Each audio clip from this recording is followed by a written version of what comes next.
biarlah saat ini apabila tentang akan mendengarkan firman, kiranya Kau buka mata telinga hati kami untuk mendengarkan firman-Mu dengan sungguh-sungguh, untuk mendengarkan firman-Mu dengan fokus, dan kiranya Kau kuasai hati jiwa roh pikiran kami dengan kuasa Roh yang kudus, sehingga apabila firman-Mu disampaikan, kami boleh sungguh-sungguh mengerti, kami boleh memahami, bahkan kami boleh melakukan apa yang menjadi kehendak-Mu dalam kehidupan kami.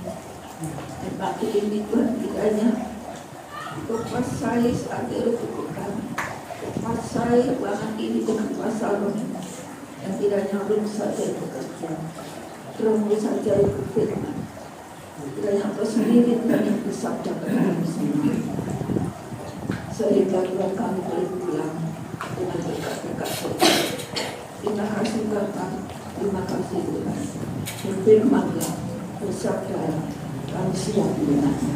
Terima kasih. Haleluya. Amin.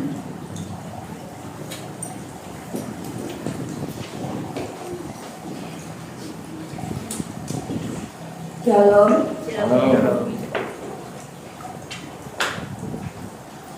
Apa kabar? Sebelum kita mendengarkan firman Tuhan, saya ingin mengajak saudara untuk menyanyikan satu pujian di mana memang saat ini Tuhan itu sudah turun ke dunia untuk saudara dan kita semua. Kita akan menyanyikan satu pujian. Ayo kita bangkit berdiri.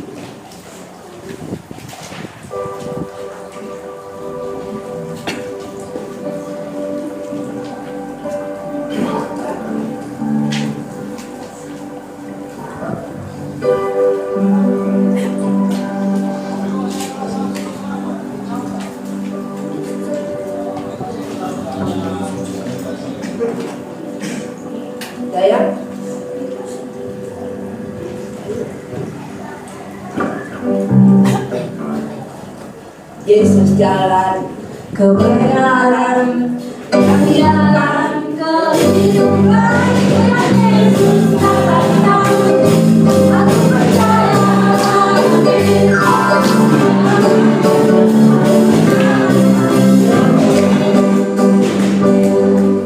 mungkin bagi saya, meskipun saya sudah STW, tapi hati saya ini bergejolak seperti kalian yang masih muda. Yuk nyanyikan pujian ini. Mungkin agak ya. Ini namanya pujian ini. Mungkin punya. Yesus jalan kebenaran, jalan kehidupan.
Di mana pada minggu ketiga bulan yang lalu saya diminta untuk pelayanan di GBI Hosana lawang. Nah, hari-hari sebelumnya ada berita bahwa akan ada demo Arema. Ya, ini sudah tersiar, tersebar kemana-mana.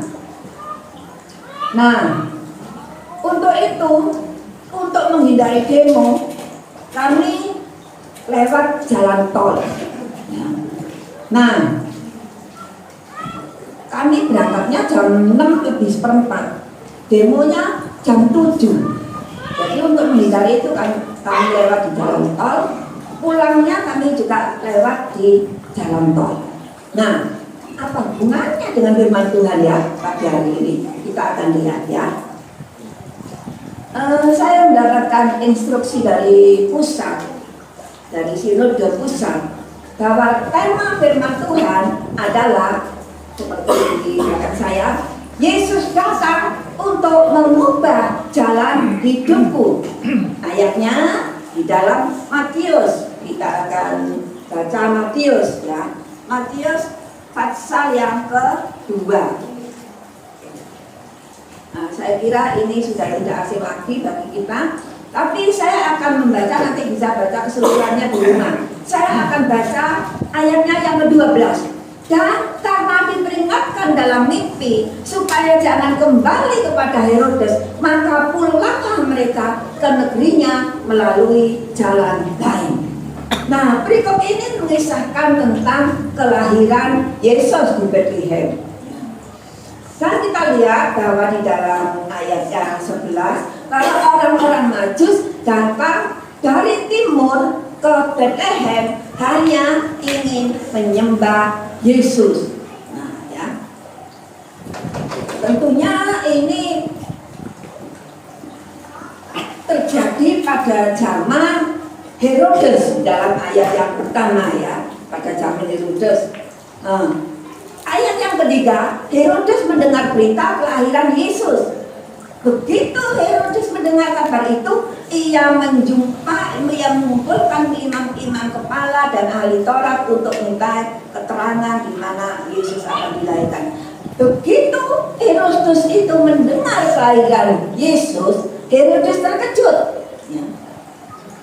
Dan dikatakan di sini, kemudian Herodes minta keterangan kepada orang-orang Majus kapan Yesus itu dilahirkan dan di mana.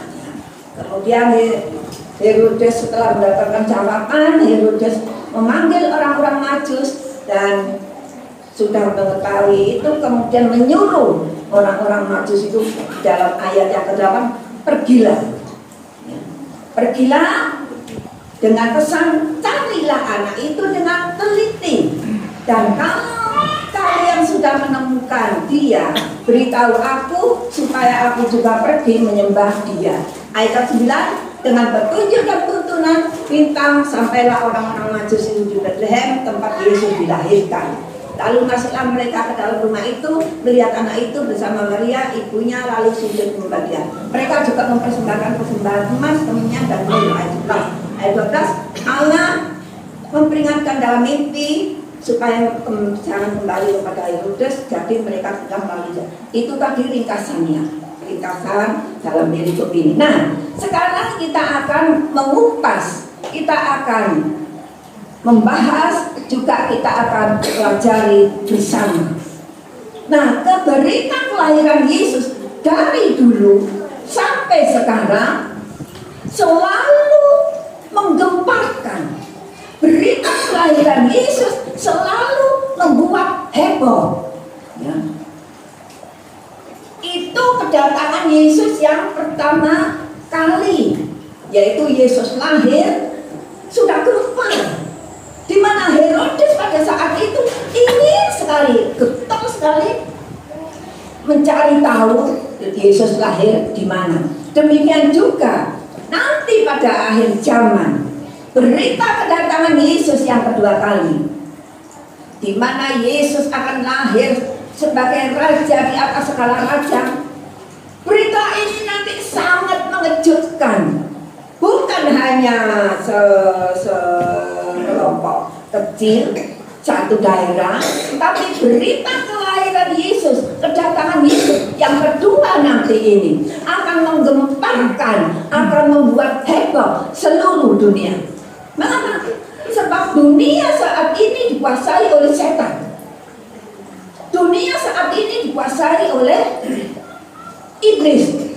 Perhatikan, kedatangan Yesus yang pertama, yaitu Yesus lahir, ini ditandai dengan munculnya, dikatakan di sini, bintang timur dalam ayat yang kedua.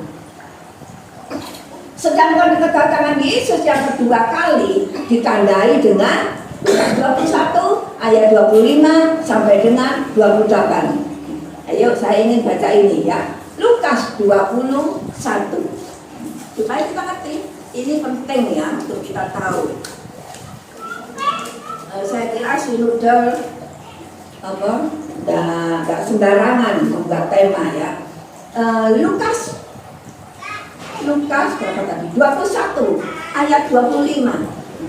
Dan akan ada tanda-tanda pada matahari, bulan dan bintang-bintang, dan di bumi bangsa-bangsa akan takut dan bingung menghadapi deru dan gelombang laut. Orang akan mati ketakutan karena kecemasan berhubung dengan segala apa yang menimpa bumi ini, sebab kuasa-kuasa langit akan bergoncang. Begitu pada waktu itu orang akan melihat anak manusia datang dalam alam dengan segala kekuasaan dan kemuliaannya. Apabila semuanya itu mulai terjadi, bangsa-bangsa bangkitlah dan angkatlah mukamu, sebab penyelamatmu sudah dekat. Ini penting. Kalau kelahiran Yesus yang pertama kali ditandai dengan bintang, kedatangan Yesus yang kedua kali ditandai dengan matahari, ditandai dengan apa dikatakan tadi, bulan, ditandai dengan bintang. Nah ini semua baru awal. Ini semua baru permulaan. Di mana kedatangan Yesus yang kedua kali nanti ini akan membuat heboh seluruh dunia. Inilah yang dinamakan kesengsaraan besar. Kita lihat saja apa yang terjadi pada tanggal 21 November kemarin. Gempa bumi yang dahsyat di Cianjur. Itu kesengsaraan. Belum lama lagi, setelah tanggal 20, kemudian tanggal 24 bulan 11, gempa bumi di Karangasem, Bali. Yang masih hangat beritanya tadi malam, gempa bumi di Garut. Di mana-mana ada gempa, ada bencana alam, ada banjir dan lain sebagainya. Itu adalah tanda-tanda kedatangan Yesus yang kedua kali. Nah, sekarang ayat yang ke-26 di dalam Lukas tadi ya, ayat yang ke-26, orang akan mati ketakutan karena kecemasan berhubung dengan segala apa yang menimpa bumi ini, sebab kuasa-kuasa langit akan goncang. Kuasa-kuasa langit akan goncang. Ini sudah merupakan tanda yang berarti ini sudah sinyal bagi kita semua untuk senantiasa waspada, untuk senantiasa hati-hati. Saya akan mengajak membaca Wahyu pasal yang ke-6. Wahyu ini pelajaran yang sangat tinggi, tapi bagus bagi kita semua ya. Wahyu pasal yang ke-6. Saya akan baca mulai 12. Ayat 12. Maka aku melihat ketika anak domba itu membuka meterai yang ke-6, sesungguhnya terjadi gempa bumi yang dahsyat, matahari menjadi hitam bagaikan kayu rambut, dan bulan menjadi merah seluruhnya bagaikan darah, dan bintang-bintang di langit berjatuhan ke atas bumi bagaikan potongan alam yang menumbuhkan buah-buahnya yang mekar apabila ia digoncang angin yang kencang. Nah ini ya, gempa bumi ini akan terjadi. Gempa bumi secara fisik sudah terjadi. Kita sudah melihat dengan nyata bagaimana gempa bumi itu terjadi dan bagaimana terjadi goncangan-goncangan, baik manusianya, baik rohaninya.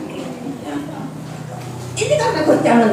Dikatakan gempa bumi secara rohani, yaitu pengaruh-pengaruh dunia dengan segala kesibukannya. Sekarang ini gempa bumi ada di Cianjur, di Bali, di Jakarta, ya.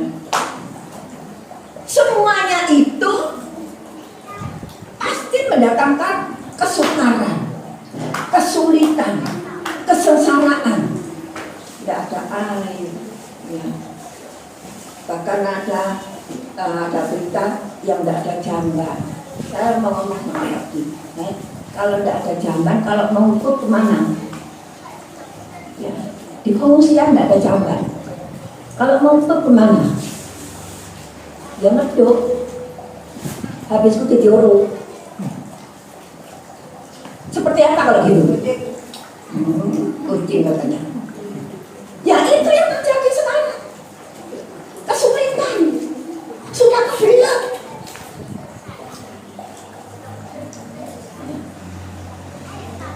Nah, itulah yang terjadi dan segala pengaruh-pengaruh dunia ini senantiasa ada di dalam kehidupan kita. Bahkan kenajisan. Pada saat gempa itu terjadi, orang bukannya nolong tapi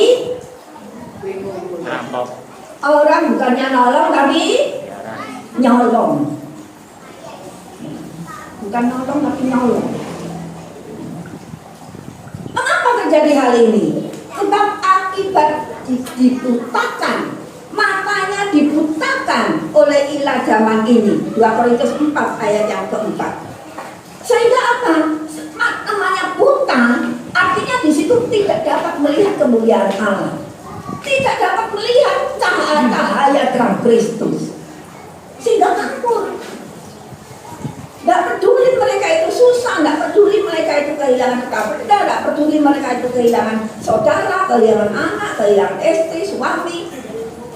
Tidak peduli semuanya, tapi ya butuh makan. Kenapa kesempatan tidak digunakan? Tidak nolong, ya nyolong. Ya itu tadi.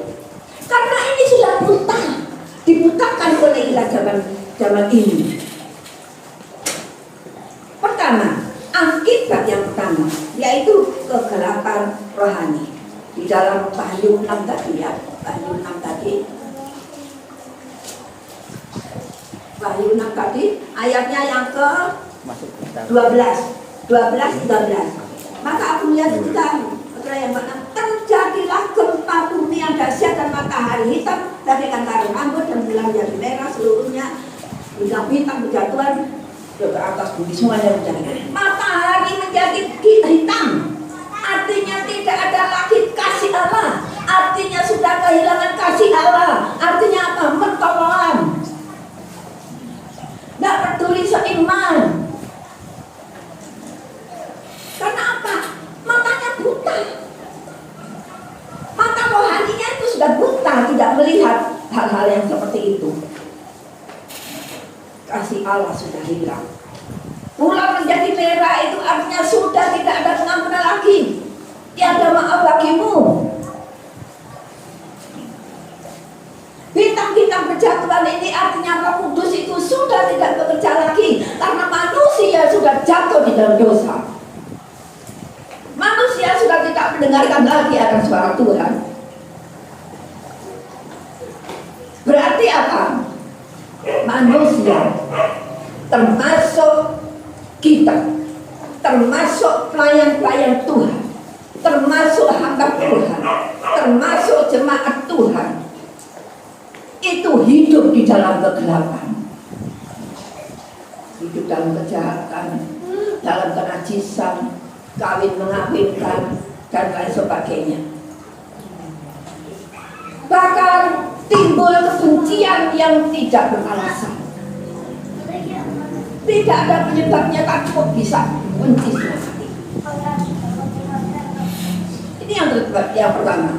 Akibat yang kedua, yaitu terjadi goncangan-goncangan. Ayat yang ke-14 dalam Wahyu tadi. Terjadi goncangan-goncangan. Di sini ada 2 macam goncangan. Goncangan secara jasmani, goncangan secara rohani. Goncangan secara jasmani itu apa? Ekonomi, kesehatan, pekerjaan, pelayanan. Itu goncangan secara jasmani.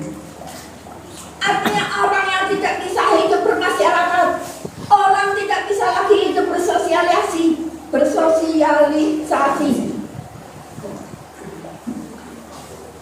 Goncangan secara rohani itu apa? Goncangan secara rohani itu artinya bergeser dari iman. Imannya sudah turun. Kenapa imannya menjadi turun? Sebab merasa dikecewakan, sebab sudah putus asa, sebab merasa sudah tidak ada lagi yang mau berteman dengan kita, tidak ada lagi yang mau bersahabat dengan kita, tidak ada lagi yang mau menolong kita. Itu goncangan secara rohani. Akibatnya apa? Karena imannya turun, akibatnya antrek sedikit demi sedikit. Akibat yang ketiga. Apa akibat yang ketiga? Yaitu ketakutan. Dalam Wahyu 6 ayat 15 sampai dengan 17, ditambah Lukas 21 ayat 26 dan 25 dan 26. Ketakutan, kekhawatiran, kecemasan, kegelisahan ini akan melanda seluruh bumi. Ketakutan, kecemasan, kegelisahan bukan hanya melanda seseorang atau dua orang, tapi seluruh bumi. Dan ini adalah merupakan pembunuh yang terbesar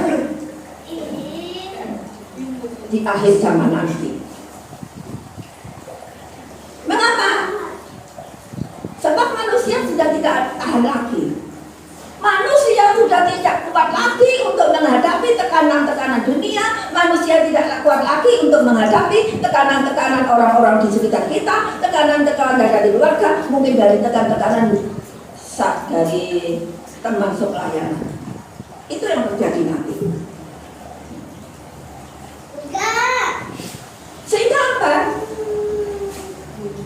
Sehingga dengan kejadian-kejadian yang sudah saya sebutkan akibat dari 1, 2, dan 3 nanti, itu akan membuat kerohanian kita itu kering, akan membuat rohani kita itu mati.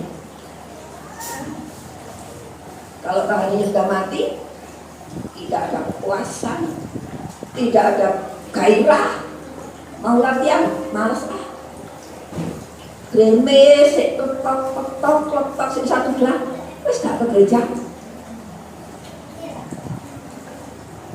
Nggak enak badan sedikit, masih bisa jalan, masih kuat jalan.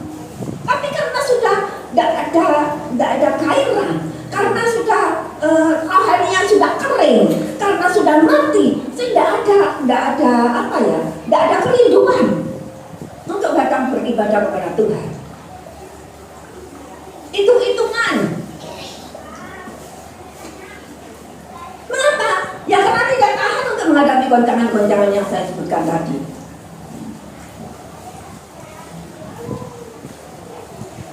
Dan kita harus tahu bahwa goncangan-goncangan yang sudah kita pelajari tadi itu akan menyeret kita semua, akan membawa kita semua kepada kebinasaan yang terakhir, yaitu neraka.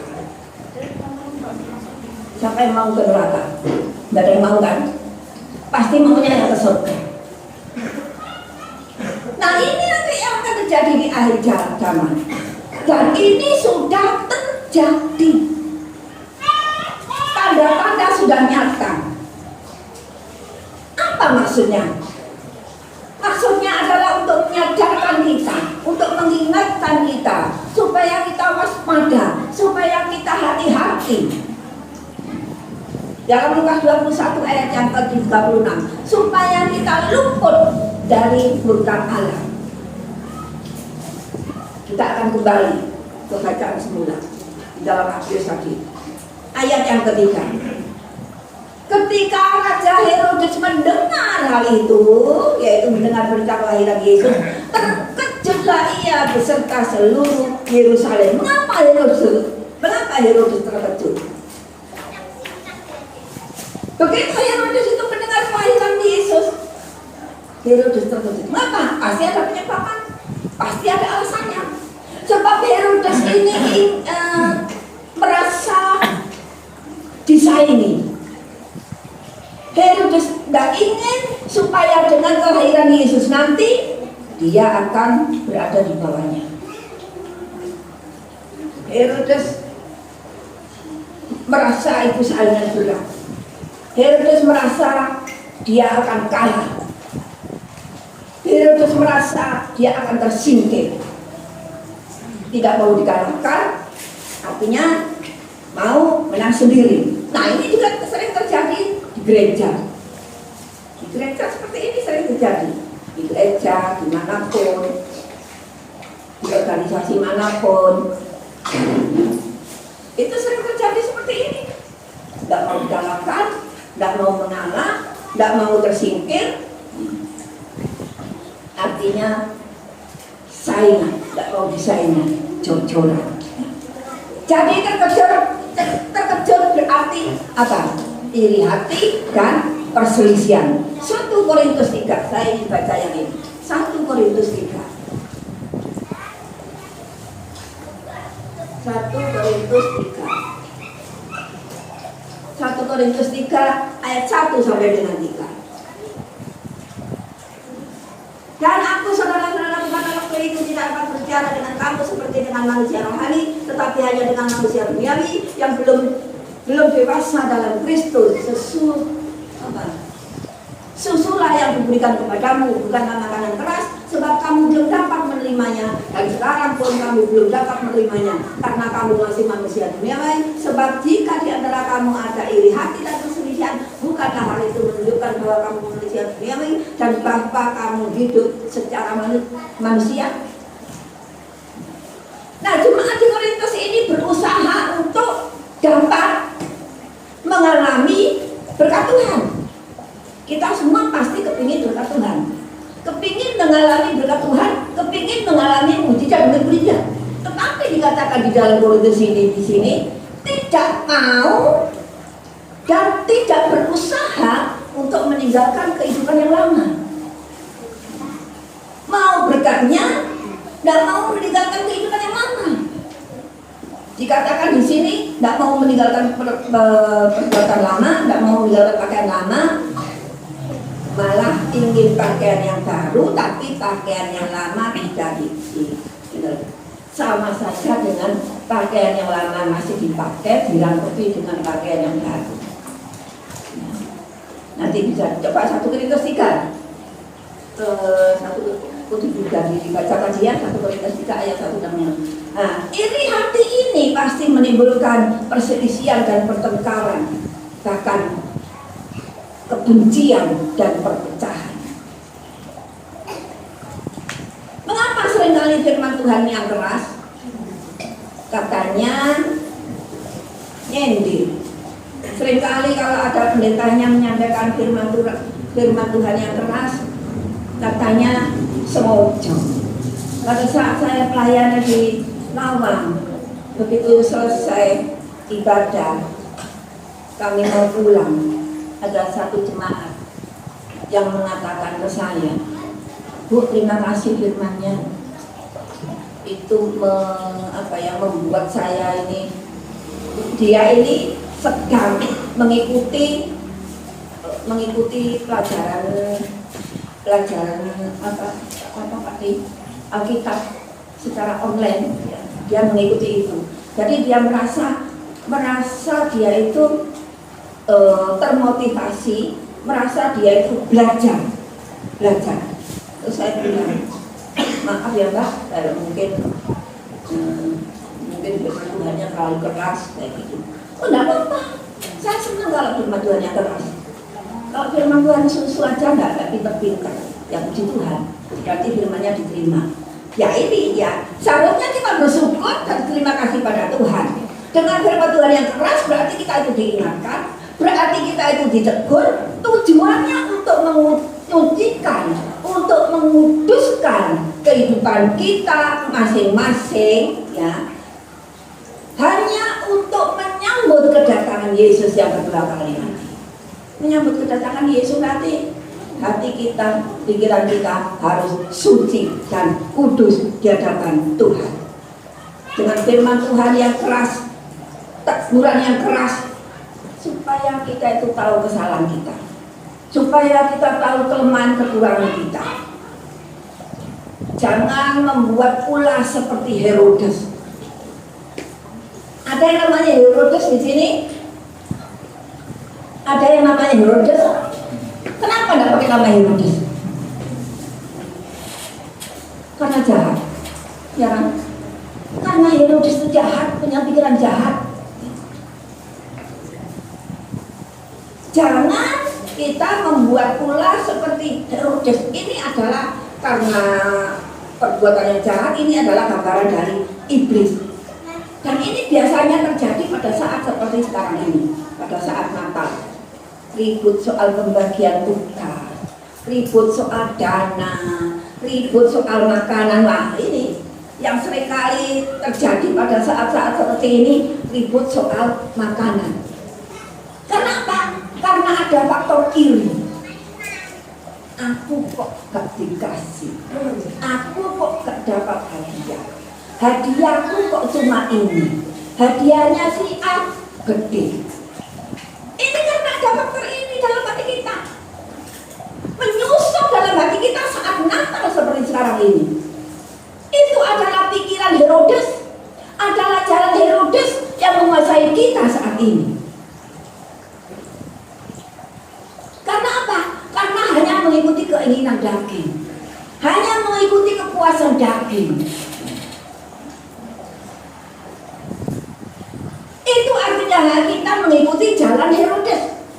Makanya saya kemarin bilang Pak Budi, ya, ayo kalau kita doa, kita sisipkan doa. Tuhan, kiranya Engkau hancurkan roh rakus. Maaf ini saya keras. Hancurkan roh rakus, bukan berarti saya itu membatasi saudaranya. Ini adalah pikiran Herodes yang tidak mau mengalah, ingin menang sendiri untuk kepuasan sendiri. Bapak wis gak ngurus, yang penting aku oleh. Tidak ngurus, yang lainnya dapat apa tidak ngurus.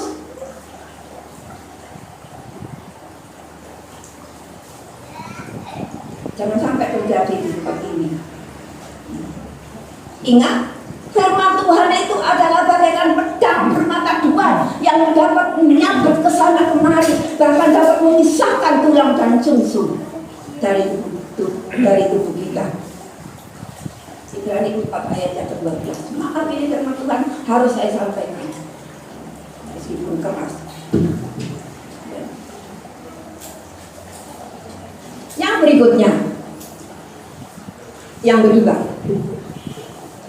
saling curiga, saling menyalahkan, saling memfitnah, saling menyebar gosip dan lain sebagainya. Orang-orang yang berada di posisi itu berarti berada di jalan setan. Hati-hati, hati-hati. Ayat yang keempat, Matius 2 ayat yang keempat. Saya ingin baca yang ini. Matius 2 ayat yang keempat. 4 ya. Maka dikumpulkannya semua imam kepala dan ahli Taurat bangsa Yahudi, lalu dimintanya keterangan dari mereka di manakah Mesias akan dilahirkan. Mereka berkata kepadanya, di Betlehem Jumatu, karena kemudian ada tertulis dalam kitab dan untuk karena Yudea, engkau berkali-kali dikatakan bahas kemudian dan seterusnya. Di sini dikatakan, artinya Tuhan menyediakan jalan baru. Nah ini kita masuk ke tema. Tuhan menyediakan jalan baru, yaitu jalan Tuhan. Berarti di dalam ayat yang keempat ini, hamba Tuhan, pelayan Tuhan, jemaat Tuhan, siapapun itu harus berkumpul, harus senantiasa berfellowship, harus senantiasa sharing, berbagi cerita. Kalau kita bisa sharing, kita bisa berbagi cerita, saling menguatkan, saling mendoakan, saling mendukung. Ini ya perlunya. Mengapa? Sebab di dalam Kisah 18 ayat yang ke-25, sebab di dalam Tuhan itulah terdapat pengajaran firman Tuhan yang benar.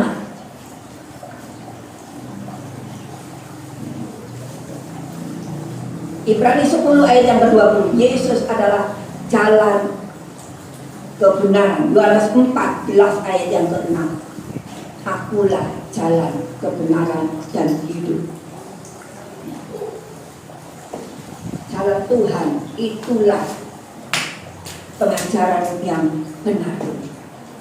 Jadi yang tidak sesuai dengan firman Tuhan, jadi yang tidak sesuai dengan pengajaran yang benar, jangan diteruskan. Katakan kepada saudara di sebelah kanan kiri, stop mandeko. Kita harus berhenti dengan pikiran-pikiran kita yang jahat. Kita harus stop. Kita harus berhenti dari kejahatan kita. Kejahatan ini pengertiannya luas sekali. Kemudian kita harus kembali ke jalan Tuhan. Kalau tadi stop, mandeko, sekarang katakan balik on. Kalau tadi di jalan setan, harus kembali ke jalan Tuhan. Tapi seringkali kita berjalan di jalan yang kita anggap lurus. Seringkali kita berjalan di jalan yang kita anggap benar, menurut pikiran kita, menurut hati kita. Padahal itu sebenarnya adalah jalan setan. Itu sebenarnya adalah jalan Herodes. Di mana jalan Herodes itu, jalan setan itu untuk menyesatkan, untuk menjerumuskan, bahkan untuk membinasakan. Jalan Yesus adalah seperti pujian yang pertama tadi dikatakan, dari surga datang untuk segenap umatnya. Itu jalan Yesus. Aku jalan kebenaran dan jalan kehidupan. Itu yang Yesus katanya, jalan Yesus. Dari surga datang ke dunia, yang disebut jalan salib. Sebenarnya ada contohnya di sini bagaimana Yakub, tapi saya tidak mengupas tentang Yakub. Ayat yang ke-8 sekarang, Matius 2 ayat yang ke-8. Supaya aku datang menyembah Dia. Nah, ini siapa yang ngomong ini? Supaya aku datang menyembah Dia. Ayo, kita baca. Ayat yang ke-8. Kemudian ia menyuruh mereka ke Betlehem, katanya, pergi dan selidikilah dengan seksama Allah mengenai anak itu, dan segera sesudah kamu menemukan dia, kabarkanlah kepadaku supaya aku pun datang menyembah dia. Siapa yang ngomong ini? Herodes. Herodes mengatakan supaya aku datang menyembah Dia. Ini adalah jalan setan, pikiran setan. Kelihatannya wah, kelihatannya mau ikut datang menyembah Tuhan.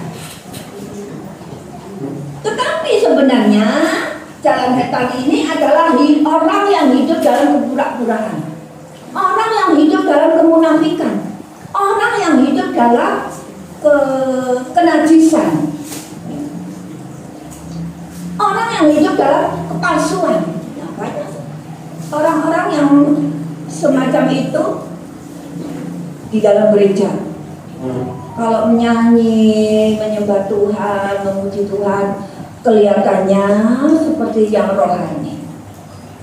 Memimpin pujian kelihatannya seperti rohani dengan puji-pujian yang wah, dengan penyembahan yang wah. Nah, pasti ada tujuannya. Apa tujuannya? Orang yang penuh dengan kepura-puraan, orang yang penuh dengan kemunafikan, pasti penyanyian.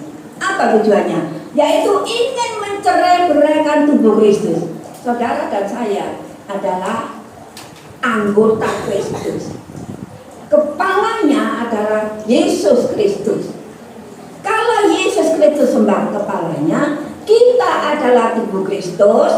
Sedangkan tubuh Kristus dicerai-beraikan, berarti apa? Berarti kita terpisah dari Allah, dimutilasi. Ini tujuannya.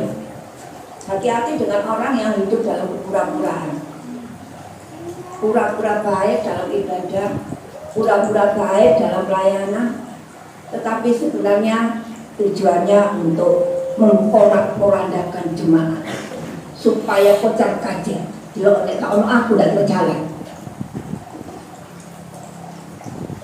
Puji Tuhan, ini tadi ada pun.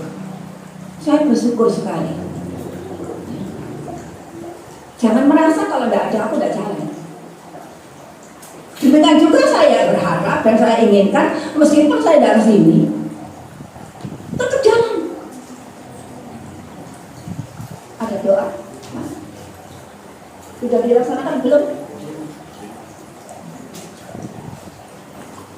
Ya. Ini tujuannya untuk memporak-porandakan, untuk mencerai-beraikan tubuh Kristus, yang berarti tubuh Kristus dimutilasi sehingga terlepas dari kepala, yaitu Yesus. Ayat yang ke-13, Herodes akan mencari anak itu untuk membunuh.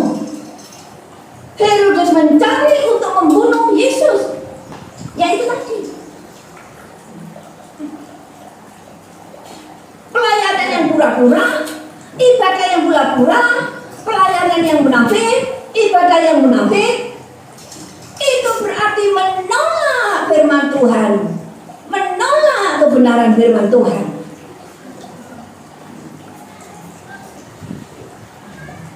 Menolak pengajaran yang benar. Kenapa sih kita itu kalau mendengar pengajaran yang tidak baik, pengajaran yang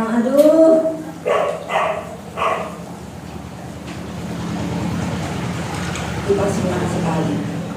Tetapi kalau mendengar firman yang maunya kita itu bukan firman yang keras, maunya firman yang empuk, susu, mintanya dimanja, mintanya dielus-elus, disayang-sayang. Apalagi kalau ada apa-apanya. Sing tak goleki dudu firmane, weweane. Saya mendengar sedikit selentingan seperti itu. Sing tak goleki dudu firmane, weweane. Waduh, saya cuma waduh saja. Ini yang saya doakan.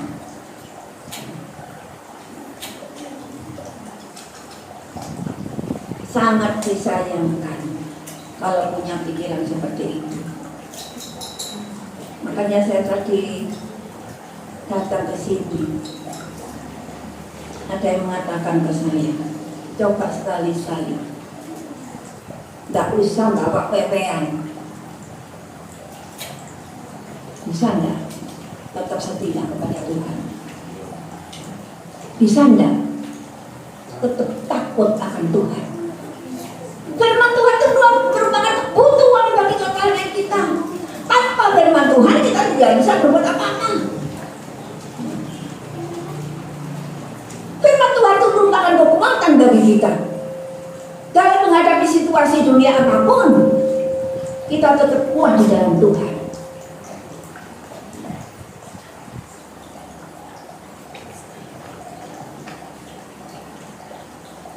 Dikatakan di dalam 1 Petrus 2 ayat 18 sampai 21. Untuk itulah kamu dipanggil. Jangan salahkan Tuhan, jangan salahkan siapa-siapa kalau kita harus menderita seperti ini. Sebab untuk itulah kita dipanggil. Kita diuji untuk dikuduskan, kita disucikan untuk menyambut kedatangan Yesus yang kedua kali. Hari Jumat kemarin mungkin saya terlalu capek untuk menyiapkan Natal, untuk menyiapkan segala sesuatunya. Tengah malam jam 11, badan saya sekujur, mulai dari ujung rambut sampai ujung kaki semua sakit. Kaki sudah tidur. Mau saya bangun, saya tidak menolong, kasihan. Tapi tidak saya bangun, saya sendiri seperti ini. Akhirnya saya bangun. Saya doa yang sungguh-sungguh. Setelah doa, ayo aku oleh sumber minyak urapan. Mulai kepala sampai ujung kaki dioles dengan minyak urapan. lemah pendek badan saya. Nah itu cara iblis untuk menggagalkan pekerjaan Tuhan saat ini. Cara iblis untuk melemahkan saya. Cara iblis supaya saya mundur dari pelayanan. Bisa saja Patri, layani Natal. Saya tidak enak badan, saya begini. Tapi saya tidak mau. Saya katakan ke Tuhan, Tuhan, beri saya kekuatan, beri kesehatan. Akhirnya Tuhan memberikan kekuatan. Saya juga dapat bayar anak. Saya cuma berdoa berdua. Akibat dari kita, kalau kita itu tidak mau mendengar pengajaran firman Tuhan yang benar, apa akibatnya?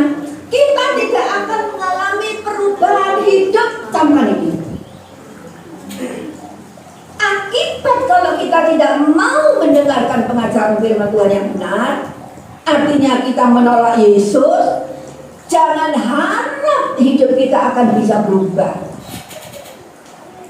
Saudara mau berubah kan?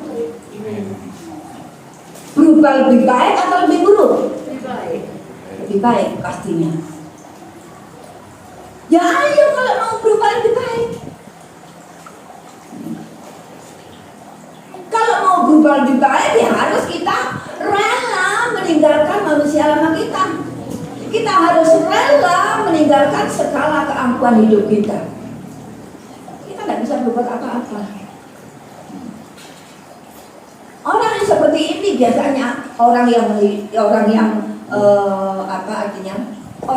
di dalam daging ini biasanya tidak sulit diatur, tidak mau mendengarkan nasihat orang, tidak mau ditegur, ya.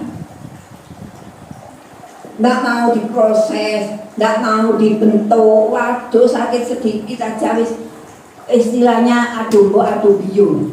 Padahal mboknya sudah tidak ada, biungnya apalagi tidak ada. Kenapa harus sampai ke adu mbok adu biung?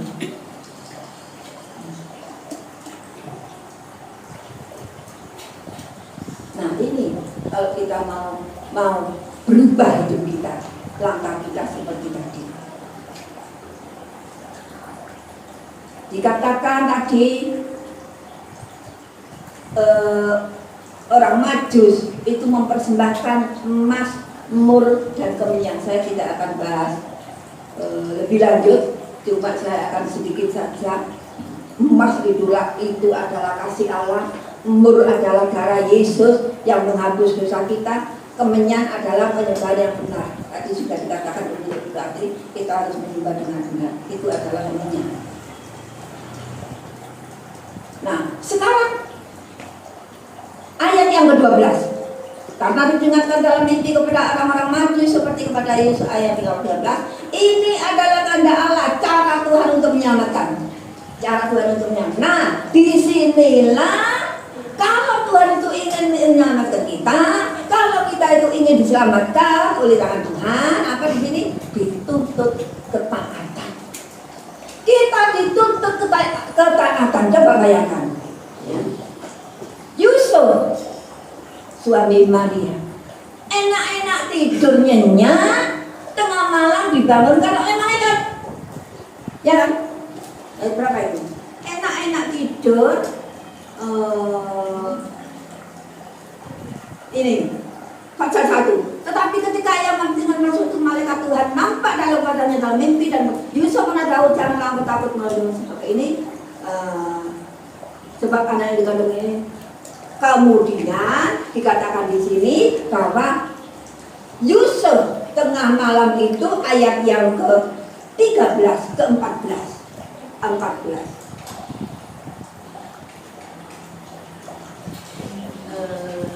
Ayat 12 ya. Pasal 2. Setelah orang-orang Majus itu berangkat, nampak malaikat Tuhan kepada Yusuf dalam mimpi dan berkata, bangunlah, ambillah anak itu serta ibunya, larilah ke Mesir dan tinggallah di sana sampai aku berfirman kepadamu, karena Herodes akan mencari anak itu untuk membunuhnya. Maka Yusuf pun bangunlah, diambilnya anak itu serta ibunya malam itu juga. Lalu apa? Lalu menyingkir ke Mesir. Malam itu juga enak-enak mimpi indah, enak-enak mimpi pacaran, enak-enak mimpi makan-makan, senang-senang dengan keluarga. Allah berfirman, kamu pergilah, karena Herodes akan membunuh kamu. Yusuf taat.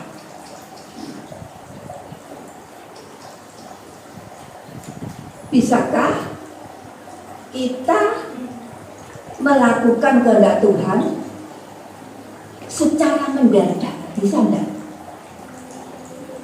Melakukan perintah Tuhan dengan tiba-tiba, seperti malaikat Tuhan yang diutus oleh Allah untuk memerintah Yusuf. Malam-malam berangkat juga. Bisa enggak seperti itu? Nah, ini tantangan. Tantangan yang harus kita hadapi, tantangan yang harus kita lakukan, meskipun itu tidak sesuai dengan daging kita, meskipun berlawanan dan bertentangan dengan kehendak kita, tetapi kita harus taat. Sekali lagi saya katakan, ini dituntut ketaatan. Jangan membantah, jangan mengomel. Yusuf tidak bantah, Yusuf tidak ngomel. Berarti apa? Sekarang waktunya. Ada waktunya ya? Sekarang waktunya. Sebenarnya saya mau ajarkan itu ya, tapi karena waktunya mungkin ya, jadi tidak bisa mendadak. Sekarang waktunya. Jangan tunda-tunda, wis besok ini kalau aku sudah umur 40. Nunggu kalau aku sudah umur 45, 50, 60. Terlambat. Kita tidak tahu kapan Tuhan itu datang untuk menjemput kita. Kita belum bertobat, Tuhan sudah jemput. Jangan tunda-tunda. Sebab itu pagi ini kita harus merespon firman Tuhan. Kita tanggapi firman Tuhan itu dengan kepala yang jernih, pikiran yang jernih. Jangan sia-siakan waktu yang ada untuk melakukan hal-hal yang berkenan di hati Tuhan. Efesus 5 ayat 15 sampai dengan 17. Mengapa? Sebab di dalam Matius 24 ayat 22, ayat 42, ayat 44 dikatakan waktunya dibersihkan. Cepat sekali waktunya. Makanya sekarang teman saya tahu-tahu sudah sore, tahu-tahu sudah jam segini mau berangkat. Nah, ini sudah firman Tuhan. Waktunya dibersihkan. Artinya apa? Waktunya tinggal sedikit. Saya ambil contoh sekarang. Kalau kita itu sudah ditentukan umurnya sampai sekian, ya, sekarang wes sudah gampang-gampangan. Ditentukan umurnya sampai 70. Sekarang berada di posisi umur 60. Berarti tinggal berapa? 10 tahun. 10 tahun itu harus kita gunakan dengan sebaik-baiknya. Sangat cepat sekali.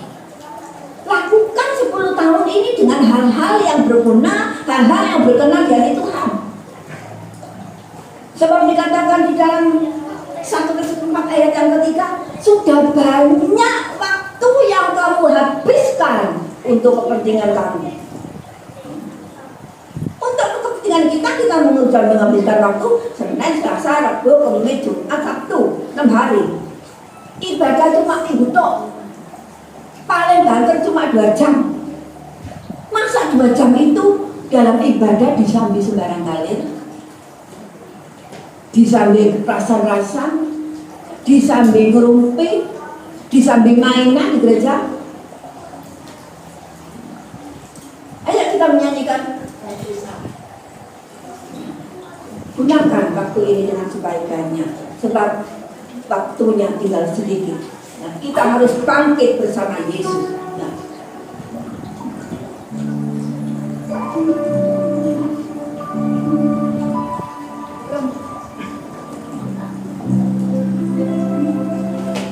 Wes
Bagaimana Allah mengingatkan Yusuf dalam mimpi.